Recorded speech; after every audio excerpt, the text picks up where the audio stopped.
ભારત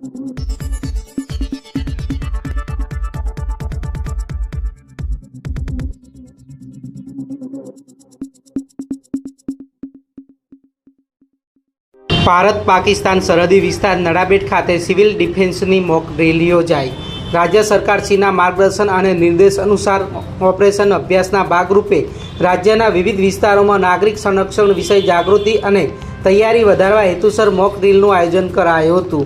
બનાસકાંઠા જિલ્લા કલેક્ટર શ્રી મિહિર પટેલના માર્ગદર્શન હેઠળ ભારત પાકિસ્તાનના સરહદ નજીક આવેલ નડાબેટ ખાતે સિવિલ ડિફેન્સની મોક ડ્રીલ યોજાઈ હતી। મદદનીશ પોલીસ અધિક્ષક શ્રી સુબોધ માનકર દ્વારા આપત્તિ સમયે શું તકેદારી રાખવી તે અંગે ઉપસ્થિતોને માર્ગદર્શિત કરાયા હતા। આ ડ્રીલમાં તાત્કાલિક પ્રતિસાદ આપતા વિભાગો જેમ કે પોલીસ, આરોગ્ય, ફાયર બ્રિગેડ, 108 એમ્બ્યુલન્સ, સ્થાનિક તંત્ર, સ્વૈચ્છિક સંસ્થાઓએ સહભાગી બનીને આપત્તિ સમયે શક્ય તેટલી ઝડપી અસરકારક કામગીરી કેવી રીતે થાય તે અંગેનું પ્રદર્શન કર્યું હતું। अभी जो परिस्थिति बनी है भारत और पाकिस्तान के बीच में, इसमें जिला वहीवटी तंत्र, पुलिस तंत्र, हेल्थ विभाग, फायर विभाग, इन सब के संकलन से ऑपरेशन अभ्यास मॉक ड्रिल का आयोजन यहाँ पे नड़ाबेट परेड ग्राउंड पे, जहाँ पे एक टूरिज़्म का बड़ा हब है, यहाँ पे इसका आयोजन किया गया था। क्योंकि ये बॉर्डर के पास में पड़ता है इसलिए भी इस जगह का चयन किया गया था। इसमें इस तरह का आयोजन किया गया था कि अगर एकदम से कोई अगर अटैक होता है, एयर स्ट्राइक होती है, तो इसमें क्या क्या कार्रवाई लोगों के द्वारा, प्रशासन के द्वारा, फायर के द्वारा और बाकी बीएसएफ के द्वारा क्या क्या कार्रवाई की जाएगी, इन सब का एक एक्सरसाइज और एक अभ्यास रूप ये कार्रवाई की गई थी।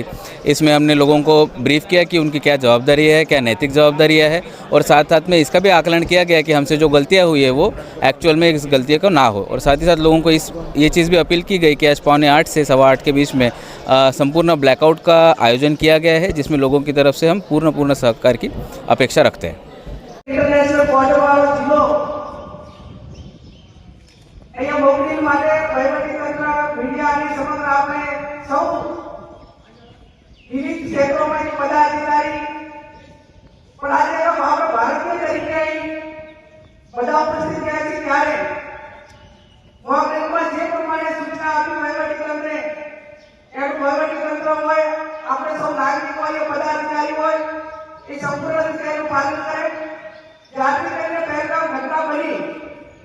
निर्दोष लोगों पर आतंकवादियों હુમલો કરીને જે એક આપણા સ્વાભિમાન ઉપર એક ચોટ લગાડીને જો હુમલો કર્યો, એના માટે સમગ્ર દેશ એક સાથે થઈને આતંકવાદીઓનો ખાત્મો કરે અને ભારત એ સ્વાભિમાન પોતાના દેશના સંરક્ષણ માટે અને પ્રોટેક્શન માટે એ વાતનો અહેસાસ અપાવવા માટે સમગ્ર દેશના લોકો દેશની આર્મી અને સેના ઉપર અને વર્તમાન સરકારને સમગ્ર વહીવટી તંત્ર ઉપર અપેક્ષા રાખી। ત્યારે ગઈ રાત્રે ભારતીય સેનાએ પાકિસ્તાનમાં જે આતંકવાદીઓનો બંકર હોય કે જે આપણા તાલીમ કેન્દ્રો હોય એના ઉપર હુમલો કરીને એને તોડીને એક આપણી જે ભાગણી હતી અને આતંકવાદીઓનો ખાત્મો કરવો જોઈએ એ રગે રગમાં જ્યારે આપણામાં એક સમગ્ર દેશ ઉપર અને વહીવટી તંત્ર સરકાર ઉપર ભાગતી હતી, એના તરફ સરકાર અને સેના આગળ વધ્યું છે। ત્યારે આજે કલેક્ટર સાહેબે પણ મીટિંગ બોલાવીને એમણે સંબોધન કર્યું, બધાને જવાબદારીઓ સોંપી છે। એક આપણે ઇન્ટરનેશનલ બોર્ડર ઉપર છીએ ત્યારે આપણને વડવાઓ વાત કરતા કે 1971માં અહીંયા યુદ્ધ થયું ત્યારે આપણને વર્ષો પછી જેવા દેશભક્તો આપણને આજ યાદ આવે છે। એક પુણ્ય ભાવની આત્મીકો કે જેને આજે ઇતિહાસ યાદ કરે છે। આખું આપણું ભારતના બીએસએફના કે રગતના જે સૈનિકો હતા એમને પાકિસ્તાનમાં કયા રસ્તે જવું એ બતાવીને પણ આપણને ભારતના સૈનિકોને મદદ કરી હતી। એટલા માટે કરીને આપણે આજે પણ રણછોડપતિને યાદ કરીએ છીએ। આપણને જ્યારે ઘણા વર્ષો 55 વર્ષ પછી આ સ્થિતિનું નિર્માણ થયું છે ત્યારે હમણાં મોક ડ્રીલમાં સાહેબ કહેતા હતા કે તમારા નંબર માટે આ પ્રસંગ એક નવો છે અને નવો છે તો એના સાતના ભાગરૂપે આપણે નાગરિક તરીકે શું કરી શકીએ, તો તમારા બધા પાસે એક પ્રજાના પ્રતિનિધિ તરીકે ભારતીય તરીકે અપેક્ષા રાખું કે વહીવટી તંત્ર જે પ્રમાણેની સૂચનાઓ આપે એનું પાલન કરીએ। કોઈ એના જો વોટ્સએપ કે અન્ય રીતે અફવાઓથી દૂર રહીએ અને એટલા ભયભીત પણ ન થઈએ જેથી કરીને જે થોડી એને કહેવાય જે ઓછી એના મનોબળવાળા લોકોને કોઈ રીતે અસર ન થાય એ પ્રમાણેની અફવાઓ આપીએ. આપ સૌ અહીંયા ઉપસ્થિત રહીને આપણને પણ એક આવો લાવો મળ્યો.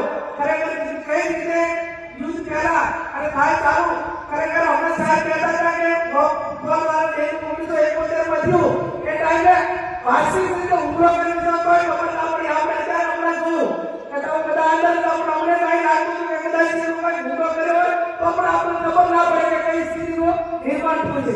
અને આ પ્રમાણે જ્યારે વહીવટીતંત્રને અગાઉ કીધું એ પ્રમાણે સંપૂર્ણ રીતે સજ્જ છે. આપણને બધાની પરિસ્થિતિ વાકેફ કર્યા છે. બીએસએફના જવાનો પણ અહીંયા આપણે સાથે જ છે.